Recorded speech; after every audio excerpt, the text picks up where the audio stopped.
এতদিন তো ওরা তালিকা বানিয়েছে, এখন থেকে মুসলমান তালিকা বানাবে, নাস্তিকদের তালিকা, বেঈমানদের তালিকা, কোরআন বিদ্বেষী, আরব বিদ্বেষী তালিকা বানাতে হবে।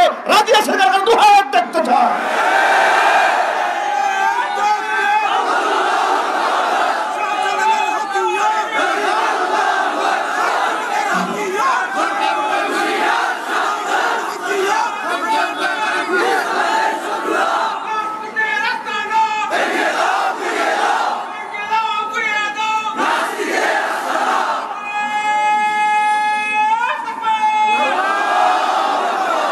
আলেমদের দায়িত্ব হচ্ছে তারা আপনাদেরকে উপদেশের বাণী শোনায়। আলেমরা শিরকের বিরুদ্ধে কথা বলে, বেদাতের বিরুদ্ধে কথা বলে, কুফরের বিরুদ্ধে কথা বলে। আলেমরা দুর্নীতির বিরুদ্ধে কথা বলবে। জোরে বলুন ঠিক কিনা? এই দায়িত্ব আল্লাহ পাক আলেমদেরকে দান করেছেন। কোরআন মাজিদ আল্লাহ রাব্বুল আলামিন বলেন, ইন্নাল্লাহা ইয়া'মুরু বিল আদলি ওয়াল ইহসানি ওয়া ইতা'i যিল কুরবা ওয়া ইয়ানহা 'আনিল ফাহশা'i ওয়াল মুনকারি ওয়াল বাগই ইয়া'iযুকুম লা'আল্লাকুম তাযাক্কারুন।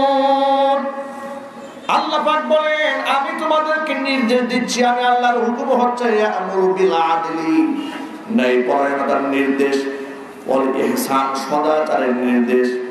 ইন্নাল্লাহা ইয়া'মুরু বিল আদলি ওয়াল ইহসানি ওয়া ইতা'i যিল কুরবা, আত্মীয়-স্বজনদেরকে দান করার নির্দেশ আমি প্রদান করি।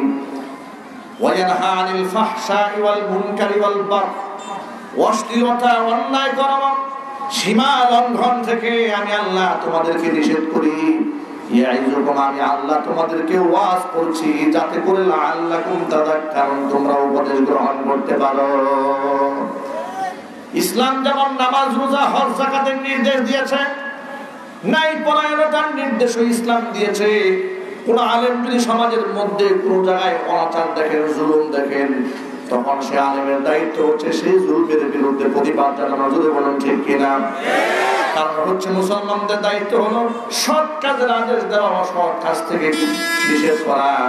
আজকে ডাক্তার যখন রোগীকে সামনে পায়, তখন ডাক্তার তার নিজের মতো করে রোগীকে ট্রিটমেন্ট করতে হয়। কিন্তু কোন রোগী যদি আগে ডাক্তারের হাত পা বেঁধে দিয়ে বলে যে না, আপনার মতো চিকিৎসা করলে হবে না, আমার মতো করে আমাকে চিকিৎসা করেন। উদাহরণ দিয়ে আমি বলি, কোন ব্যক্তির যদি বুকের মধ্যে ব্লক ধরা পড়ে, হার্টে ব্লক ধরা পড়েছে,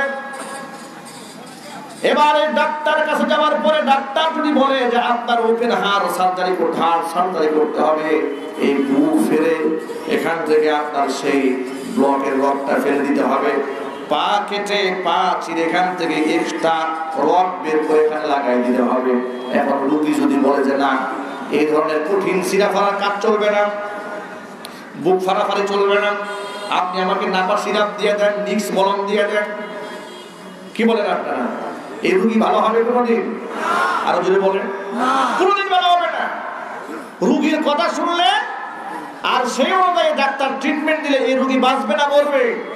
রোগী মরে যাবে।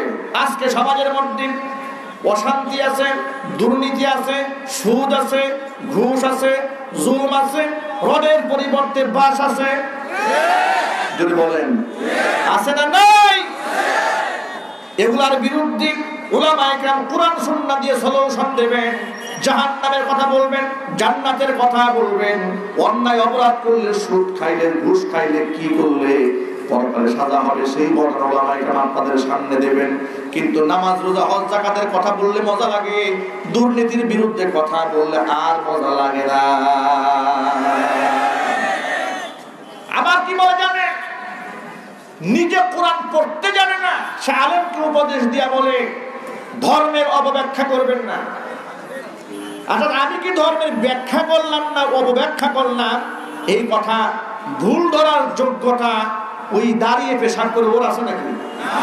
আরো যদি বলতে হবে, যাকে পেটে পাড়া দিলে জিহ্বা বের হয়ে যাবে, সূরা ফাতিহা বিশুদ্ধ বলতে পারবে না, সে যদি আমাকে বলে যে ভুল ব্যাখ্যা করবে না, আমি কি ভুল বললাম না সঠিক বললাম, আমাকে নিয়ন্ত্রণ করার তুমি কে?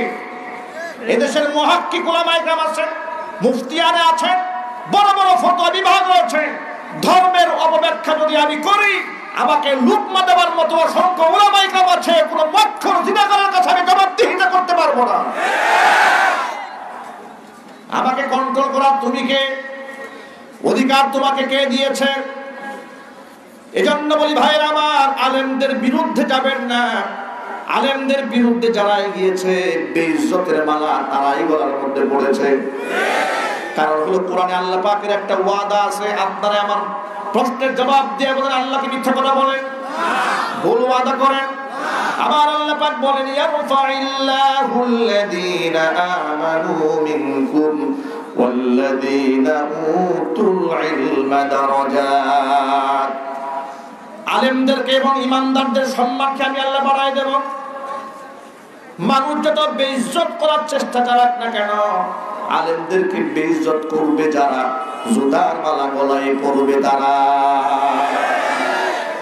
তার প্রমাণ আমি আপনাদেরকে একটা একটা করে দেই। কষ্ট হচ্ছে নাকি আপনাদের? বিরক্ত হচ্ছে? একটা একটা প্রমাণ না। কুষ্টিয়ার একজন এসপি দাম্ভিকতা দেখিয়ে আলেমদেরকে কটাক্ষ করে বলেছিল যে আমাদেরটা খেয়ে আমাদেরটা করে আমাদের জায়গায় থেকে বড় বড় কথা বলো, আমাদের বিরুদ্ধে কথা বলো। আছে না? যদি বলতে হবে আছে না? নাই? দেশ থেকে তারাই দিবে, দেশ থেকে ভাগাই দিবে। মনে হচ্ছে দেশটাই পুলিশের বাবা। বেশি দিন সময় লাগে নাই, মাত্র 1.5 মাসের মাথায় তাকে জবাবদিহিতা করার জন্য আদালতের কাঠগড়ায় দাঁড়াতে হয়েছে, নিঃশর্ত ক্ষমা উঠাইতে হয়েছে। সারা দেশের মানুষের লানত অভিশাপ এমন পেয়েছে, গোটা চাকরি জীবনে মুখ দেখাবার কোনো জায়গা নাই। আল্লাহ পাকের লানত তার উপর বর্ষিত হয়েছে। আরেকজনে বলেছিল খেলা হবে, কথা বলেন ঠিক কিনা? ডেকেছিল খেলা হবে, আলেমরা তার বিরুদ্ধে প্রতিবাদ করে নাই। আলেমরা সবর করেছে, ধৈর্য ধারণ করেছে, কিন্তু আসমান জমিনের মালিক আল্লাহ সুবহানাহু ওয়া তাআলা অ্যাকশন নিয়েছেন। আলেমরা খেলার প্রয়োজন হয় না, যে খেলতে চেয়েছে তার বিরুদ্ধে তার দলের লোকেরা জুতা নিয়ে খেলার মিছিল করছে। কথা বলেন ঠিক কিনা? আরেকজনে বলেছিল আলেমদেরকে বেইজ্জত করে, তোমাদের বাবা মা তোমাদেরকে পিটিয়ে পিটিয়ে মাদ্রাসায় পড়িয়েছে, এই জন্য তোমরা আলেম হয়েছো। আমার চেয়ে বড় মুসলমান তোমরা কেমনে হলে? আমিও তো ঘরে বসে আলিফ বা তা সা জিম হা খা করেছি। কথা বলেন ঠিক কিনা? বেশি দিন সময় তারও যেতে হয় নাই, 2 মাস যেতে না যেতেই তার কপালের মধ্যেও শুরু হয়ে গেছে সুরের মামলা। আরো জোরে। এই সুর তো আমরা বলি নাই, এই চুর কোনো আলেম বলে নাই, কোনো বক্তা বলে নাই। তুমি আলেমদেরকে আহ্বান দিয়েছিলে, তাদেরকে লাঞ্ছিত করতে চেয়েছিলে, আর আল্লাহ সুবহানাহু ওয়া তাআলা তোমাকে জাতীয় সুর বানিয়ে মিডিয়ায় প্রকাশ করে দিয়েছে। জোরে বলুন ঠিক কিনা? এখান থেকে শিক্ষা গ্রহণ করো। কোরআন মাজিদ আল্লাহ পাক বলেন ইন্নাল্লাযীনা ইউযুনাল্লাহা ওয়া রাসূলাহু লা'আনাহুমুল্লাহু ফিদ দুনিয়া ওয়াল আখিরাহ। আমি আল্লাহ এবং আমার রাসূলকে যারা কষ্ট দেয় তাদের জন্য লানত হলো দুনিয়াতে, লানত হলো আখিরাতে। বাস্তবতা পৃথিবীতে অসংখ্যবার আল্লাহ পাক দেখিয়েছেন, আমাদের চোখের সামনেও রয়েছে। আর আলেমদেরকে যারা ভালোবাসে, আলেমদেরকে যারা মহব্বত করে, আলেমের মুখের সাথে যারা মুখ মেলায়, হাতের সাথে হাত মিলায়, হৃদয় দিয়ে যারা আলেমদেরকে ভালোবাসেন, মহব্বত করেন কোরআনের জন্য, ইসলামের জন্য, তাদের সম্মান আল্লাহ পাক যুগ যুগ ধরে বাড়িয়ে দিয়েছেন। জোরে বলেন সুবহানাল্লাহ। আল্লাহর নবী সাল্লাল্লাহু আলাইহি সাল্লাম বলেছেন আল মারউ মা'a মান আহাব্বা ওয়া আনতা মা'আল্লাযী আহবাবতা। পৃথিবীতে যে যাকে ভালোবাসবে কিয়ামতের ময়দানে সে তার সাথেই থাকবে। যার সাথে যার মহব্বত তার সাথে তার কিয়ামত। আমাদের হাসর হবে নবীদের সাথে ইনশাআল্লাহ বলেন। আমাদের হাসর হবে সিদ্দিকীনদের সাথে, আমাদের হাসর হবে সালিহিনদের সাথে, আমাদের হাসর হবে হক্কানি আলেমদের সাথে। আলেমদের সাথে আপনারা ছিলেন, আলেমদের সাথে আছেন, ভবিষ্যতেও থাকতে রাজি আছেন তো ইনশাআল্লাহ? কারা কারা রাজি আছেন? দুহাত দেখতে চাই। আল্লাহ পাক আমাদেরকে কবুল করে, জোরে করে আমিন। আল্লাহ পাক মঞ্জুর করেন, চিল্লা করে আমিন। হাত নামান। এজন্য এখন থেকে সিদ্ধান্ত গ্রহণ করতে হবে, বন্ধু আপনার কারা হবে, কার সাথে আপনি চলবেন, কার সাথে হৃদয়ের সম্পর্ক হবে, এটা জমিন থেকে সিদ্ধান্ত নিতে হবে।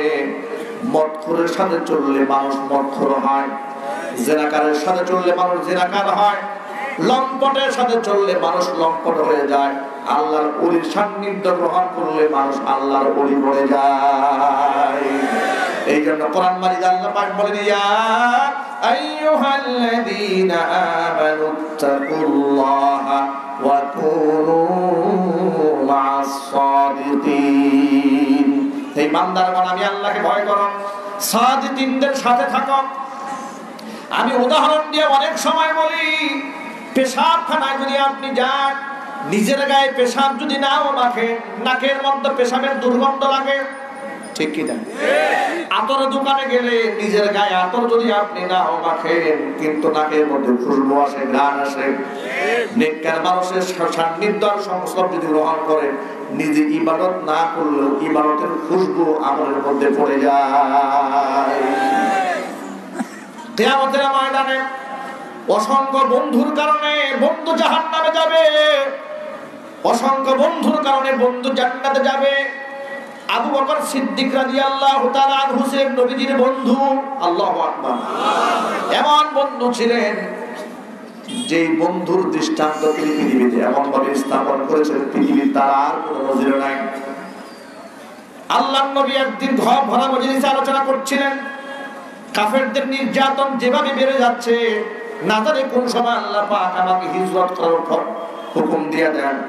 এই কথা শোনা মাত্র আবু বকর সিদ্দিক রাদিয়াল্লাহু তাআলা আনহু বলেছিলেন, ফাসাহিবিনি ইয়া রাসূলুল্লাহ, নবীজি আপনি আমাকে সাথী বানায় সেদিন অবশ্যই নিয়ে যাবেন। একদিন দুদিন নয়, একটানা 6 মাস পরে আল্লাহর নবী শুয়ে আছেন বিছানায়। এমন সময় জিবরিল আমিন এসে বলেন, ইয়া রাসূলুল্লাহ, কাফির বেঈমানরা চতুর্পাশে তলোয়ার নিয়ে দাঁড়ানো, আল্লাহ আপনাকে অর্ডার করেছে হিজরত করে মদিনায় চলে যান। হুজুর ঘর থেকে বের হয়ে গেলেন। আবু বকরের দরজায় গিয়ে নক করলেন। একটা বার ডাক দেওয়ার সাথে সাথে হযরত আবু বকর জবাব দিলেন, লাব্বাইকা ওয়া সা'দাইকা ইয়া রাসূলুল্লাহ। নবীজি অবাক হয়ে গেলেন, আবু বকর একটা ডাক দেওয়া মাত্র আপনি কিভাবে দরজা খুলে দিলেন, প্রস্তুত কিভাবে হলেন?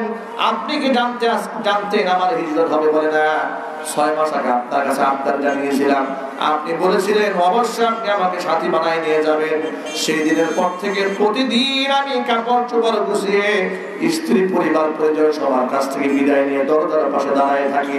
না জানি কোন সময় রাতের আধারে আপনি আমার দরজার মধ্যে ঠুকা মারতে থাকেন, আর কাফের বেঈমানরা আপনাকে এসে কষ্ট দেয়, আপনি কষ্ট পাবেন এই চিন্তা করে বিগত 6টা মাস ধরে বিছানার মধ্যে পিঠ লাগাই ঘুমায় নাই। জোরে জোরে বলেন সুবহানাল্লাহ।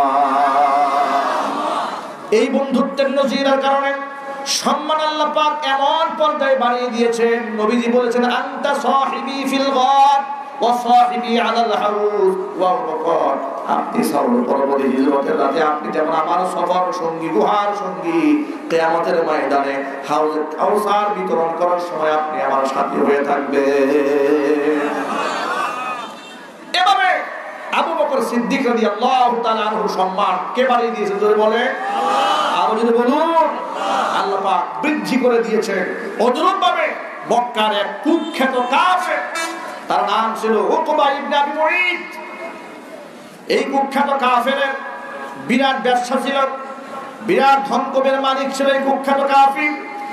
তার মনের মধ্যে একটা শখ ছিল, মাঝে মাঝে মক্কার বড় বড় লোকদেরকে দাওয়াত করে নিজের বাড়িতে খাওয়াতো। একবার মক্কার বিশিষ্ট লোকদেরকে দাওয়াত দিয়ে নিজের বাড়িতে নিয়ে এসেছে।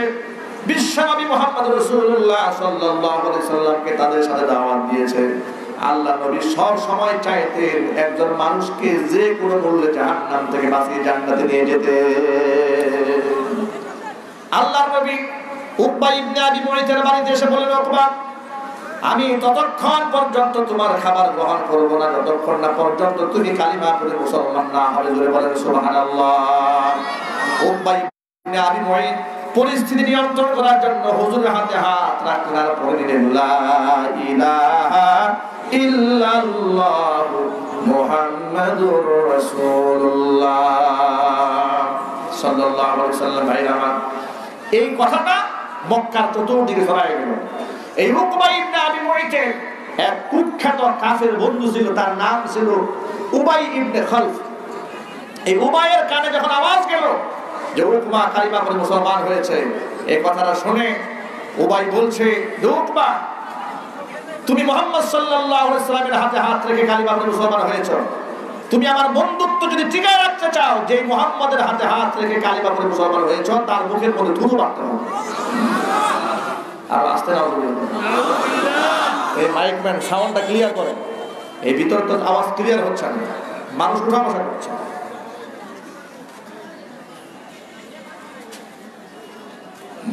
আওয়াজ ক্লিয়ার করেন। উকবা ইবনে আবি মুঈতকে উবাই বলল যে মুহাম্মাদের মুখে থুতু মারতে হবে। জোরে বলেন নাউযুবিল্লাহি মিন যালিক। কপাল পোড়া উকবা বন্ধুর খাতির রাখতে গিয়ে, বন্ধুত্ব ঠিক রাখতে গিয়া নবীজির মুখের মধ্যে থুতু মেরে দিয়েছে। জোরে বলেন নাউযুবিল্লাহ। আল্লাহর নবী তার জন্য বদদুয়া করেছিলেন যে উকবা, তুমি যদি মক্কার এরিয়ার বাহিরে যাও, সেদিনে তোমার দেহ থেকে আল্লাহ কল্যাণ বিচ্ছিন্ন করে দেবে। এই কথা শোনার পরে উকবা আর মক্কার বাহিরে যায় না। নবীর প্রতি ঈমান নাই, কিন্তু রাসূলের প্রতি বিশ্বাস ছিল। মুহাম্মাদের জবান থেকে যা বের হয় সেটা মিথ্যা হয় না। চিল্লায়ে বলেন আল্লাহু আকবার। বদর যুদ্ধের সময় এই লোকটাকে জাহান্নামের টিকিট দিয়ে সাহাবী হযরত আলী কাররামাল্লাহু ওয়াজহা পাঠিয়ে দিলেন জাহান্নামে। দুনিয়াতে লাঞ্ছিত হয়ে জমিন থেকে বিদায় হতে হয়েছে। কিয়ামতের ময়দানে এই উকবার ব্যাপারে আয়াত নাযিল হয়েছে, তার করুণ পরিস্থিতি কি হবে। আল্লাহ পাক বলেন, ওয়া ইয়াউমা ইয়া'আদ্দুয যালিমু আলা ইয়াদাইহি ইয়াকুলু ইয়া লাইতানি ইত্তাখাযতু মা'আর রাসূলি সাবিলা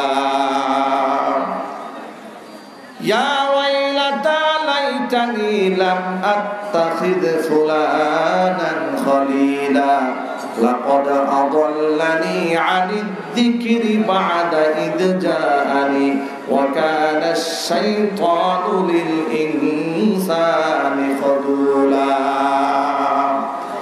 এই কুখ্যাত কাফের কিয়ামতের ময়দানে নিজের দুই হাত নিজে কামড়াবে আর আফসোস করে বলবে, আরে আমি যদি রাসূলের সাথে পথ চলতাম, আমি ওই যদি কুলাঙ্গারটাকে বন্ধু না বানাতাম, যদি ওই নিকৃষ্ট লোকটাকে বন্ধু না বানাতাম, তাহলে ভাগ্য আমার ভালো হয়ে যেত। লাকাদ আদাল্লানি আনিদ যিকরি বা'দা ইয জাআনি, আমার কাছে হেদায়েত আসার পরে আমি সেটাকে প্রত্যাখ্যান করেছি, এই লোকটা আমাকে গোমরা বানিয়ে দিয়েছে।